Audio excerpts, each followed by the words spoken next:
사랑과 은혜가 풍성하신 하나님 아버지, 이 새벽에도 우리에게 새로운 하루를 허락하시고 예배의 자리로 인도하심에 감사합니다. 오늘도 하나님 아버지께 소망을 두며 주님을 의지함으로 하루를 시작합니다. 이 새벽 하나님께서 우리에게 주실 말씀을 기대하며 또 그 말씀을 붙들고 승리하며 주님의 백성다운 삶을 살아가는 거룩한 백성들 될 수 있도록 인도하여 주시옵소서.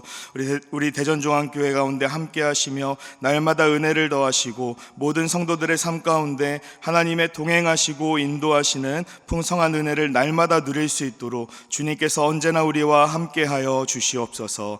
감사드리며 우리 주 예수 그리스도의 이름으로 기도드립니다. 아멘. 이 시간 함께 나눌 하나님의 말씀 마가복음 9장 2절부터 7절의 말씀입니다. 마가복음 9장 2절부터 7절의 말씀, 저와 여러분 한 절씩 교독하고 마지막 절을 같이 읽겠습니다.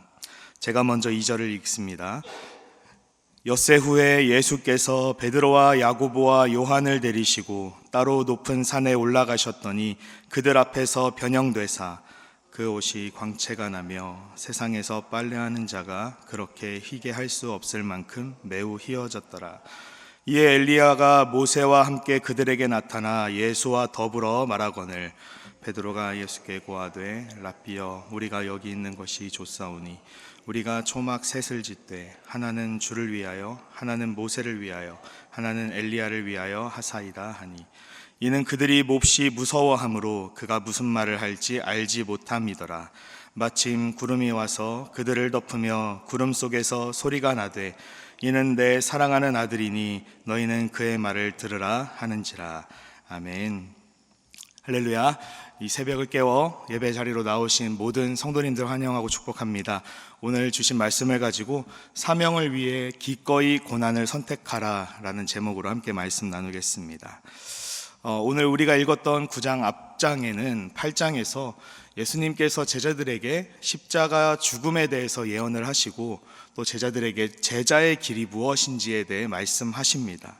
그리고 오늘 9장 2절을 보시면 그 말씀을 하시고 제자들에게 가르치신 후에 6일 뒤에 베드로와 야고보, 요한 이 세 명의 제자를 따로 데리고 높은 산으로 올라가셔서 영광스러운 모습으로 변화하십니다. 예수님의 이 영광스러운 모습은 예수님께서 원래 어떤 분이신지를 잘 보여주는 사건이죠.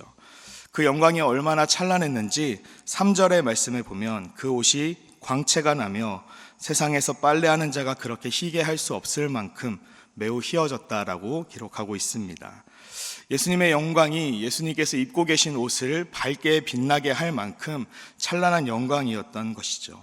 그리고 그 영광스러운 예수님 곁에 엘리야와 모세가 함께 예수님과 서서 대화를 나누는 장면도 제자들은 목격을 했습니다. 엘리야는 구약의 선지자를 대표하는 인물이고 또 모세는 하나님께 직접 율법을 받은 인물로서 율법을 의미하는 사람이라고도 할 수 있습니다. 그래서 엘리야와 모세가 예수님과 함께 동시에 말씀을 나누고 있다라는 이 장면은 예수님께서 구약의 선지자와 또 모든 율법이 예언했던 메시아라는 것을 설명하고 있는 것이죠. 예수님께서는 구약의 예언대로 또 선지자의 예언대로 이 땅에 오신 하나님의 아들이십니다. 예수님께서 이 땅에 오심으로써 하나님의 나라가 함께 임하였고 예수님의 능력의 이름 앞에 모든 사탄의 권세가 무너졌습니다. 병이 치유되고 눈먼 자가 보게 되고 또 앉은뱅이가 일어나며 귀신이 쫓겨나는 하나님 나라의 회복이 이루어지는 것입니다. 찬란하게 빛나는 성자 하나님, 이 예수 그리스도의 영광, 이 땅에 오신 하나님의 아들의 영광이 지금 제자들 앞에서 드러나고 있습니다. 그런데 이 영광을 마주한 제자들의 반응은 어떤가요? 베드로는 예수님께 한 가지 제안을 합니다. 5절의 말씀을 보시면 예수님의 영광스러운 모습을 마주하고 그 모습에 완전히 압도되어서 베드로는 예수님, 우리가 초막 3개를 지어서 엘리야와 모세와 주님을 위한 초막 3개를 지어서 이곳에 머물렀으면 좋겠습니다 라는 제안을 합니다. 베드로는 이 황홀한 순간이 끝나지 않기를 바랬습니다.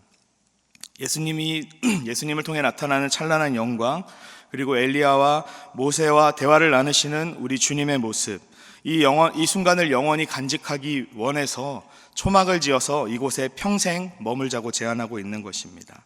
그런데 이런 베드로의 제안, 이런 베드로의 바람은 예수님께서 이 땅에 오신 목적을 제대로 이해하지 못한 결과였습니다. 우리는 조금 본문 앞에서 8장 34절의 말씀에서 예수님께서 제자들에게 가르치셨던 제자의 길에 대해서 살펴볼 수 있습니다. 8장 34절의 말씀입니다. 누구든지 나를 따라오려거든 자기를 부인하고 자기 십자가를 지고 나를 따를 것이니라.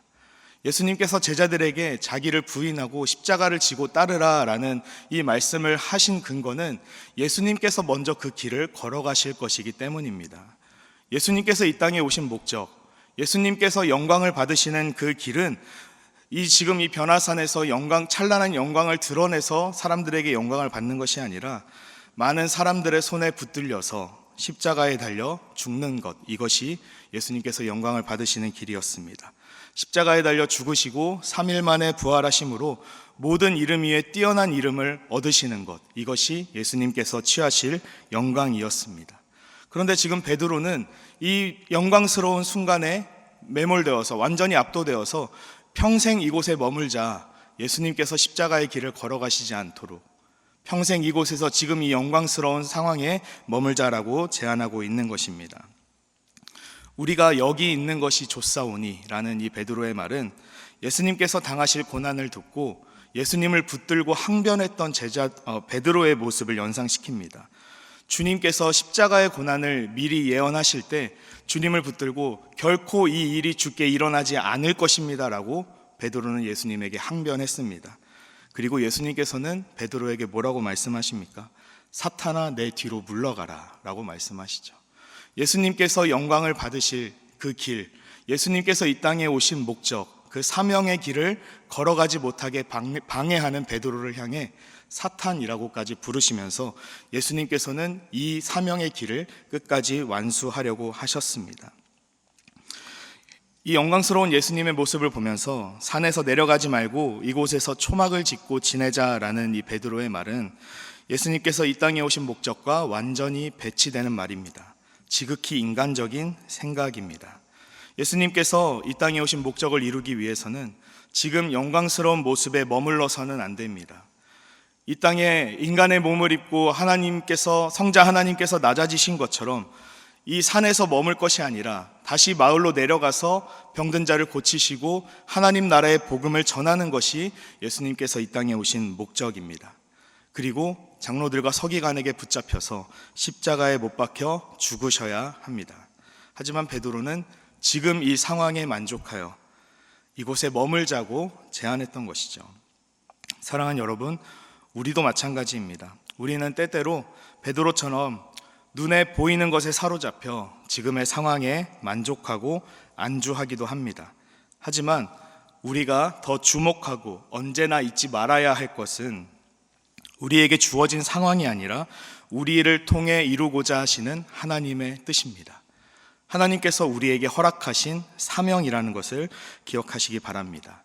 그 사명의 길을 걸어가기 위해서, 그 길을 감당하기 위해서 때로는 우리에게 좋은 상황이 찾아올 때도, 또 반대로 우리에게 좋지 않은 상황이 찾아올 때도 우리는 하나님께서 우리에게 허락하신 사명의 길을 예수님께서 그러셨던 것처럼 꿋꿋이 우리의 상황보다 더 우선순위에 있는 그 사명의 길을 걸어가야 할 것입니다. 말씀을 마치겠습니다. 우리에게 허락하신 이 예수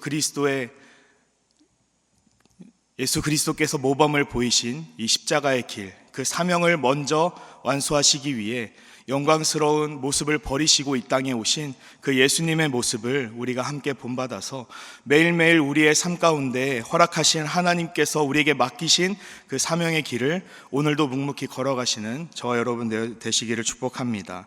하나님께서 우리에게 오늘도 은혜를 베풀어 주셔서 나의 상황과 나의 생각을 뛰어넘는 하나님께서 우리에게 허락하시는 은혜를 붙들고 주님의 뜻을 분별하여서 그 뜻에 담대하게 믿음으로 순종하며 나아가는 저와 여러분 되시기를 축복합니다.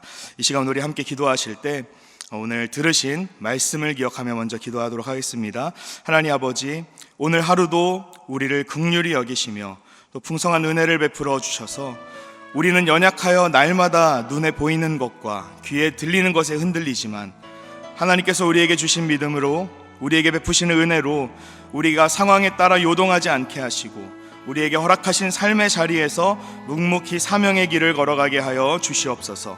예수 그리스도를 닮아가는 제자의 길을 걸어가게 하여 주시옵소서. 그리고 또한 교회를 위해서 함께 기도해 주시기 바랍니다. 특별히 매주 화요일은 교회의 모든 양육과 훈련 사역을 위해 기도하는 날입니다. 우리 교회가 주님께서 맡겨주신 영혼들을 잘 양육하고 세우는 교회가 될 수 있도록, 또 양육과 훈련을 이끄는 모든 사역자들을 성령으로 충만케 하여 주시옵소서. 모든 성도들이 예수 그리스도의 장성한 분량까지 계속하여 성장해 갈 수 있게 하여 주시옵소서. 담임 목사님을 위해 기도해 주시고 함께 동역하시는 장로님들과 모든 교역자들이 사랑으로 하나 되어 온 교회가 성령으로 충만한 가운데 부흥의 역사를 이루게 해달라고 교회의 양육과 훈련 사역을 위해서 합심으로 기도하신 후에 자유롭게 기도하시면 되겠습니다. 이 시간 기도하실 때 먼저 저를 따라해 주시기 바랍니다. 주여 성령을 부어 주옵소서. 주여 성령을 부어 주옵소서. 주여 성령을 부어 주옵소서. 주여 성령을 부어 주옵소서. 우리 주여 한번 외치시고 합심으로 기도하겠습니다. 주여. 살아계신 하나님 아버지 감사합니다. 오늘도 주님의 말씀을 붙들고 예수 그리스도께서 우리에게 모범을 보이셨던 것처럼 담대하게 십자가의 길, 우리에게 허락하신 자기 십자가 그 사명을 감당하며 나아가기를 소원합니다. 하나님, 우리는 날마다 연약하고 또 우리는 부족하여서 우리 눈에 보이는 모든 상황이 따라 흔들리고 넘어지지만 하나님께서 우리에게 은혜를 더하여 주셔서 주님께서 우리에게 맡기신 그 사명의 길을 담대하게 또 믿음으로 걸어갈 수 있도록 주님 함께하여 주시옵소서. 하나님 아버지, 우리는 연약하지만 오늘도 하나님의 일하심을 기대하며 우리의 삶 가운데 베푸실 은혜들을 기대하며 나아갑니다. 인간적인 시선으로 모든 상황을 바라보지 않게 하시고 우리에게 허락하신 그 사명을 붙들며 하나님께서 기뻐하시는 뜻이 무엇인지 날마다 고민하며 기도로 말씀으로 우리 자신을 점검하는 시간이 될 수 있도록 하나님께서 인도하여 주시옵소서. 하나님, 예수 그리스도께서 우리에게 모범을 보이신 것처럼 어떠한 상황에도 묵묵히 사명의 길을 걸어가는 우리 모두가 되기를 소원합니다. 주님께서 함께하여 주시옵소서. 아버지 하나님, 온전히 주 앞에 붙들리게 하여 주시고 하나님 한 분만 의지하며 또 주님을 찾으며 나아가는 우리 모두 될 수 있도록 주님께서 인도하여 주시옵소서. 하나님 아버지, 새로운 일들을 행하여 주시고 정말 주님 앞에 바로 서는 우리 모두 될 수 있도록 아버지여 인도하여 주시옵소서. 아버지 함께하여 주시옵소서.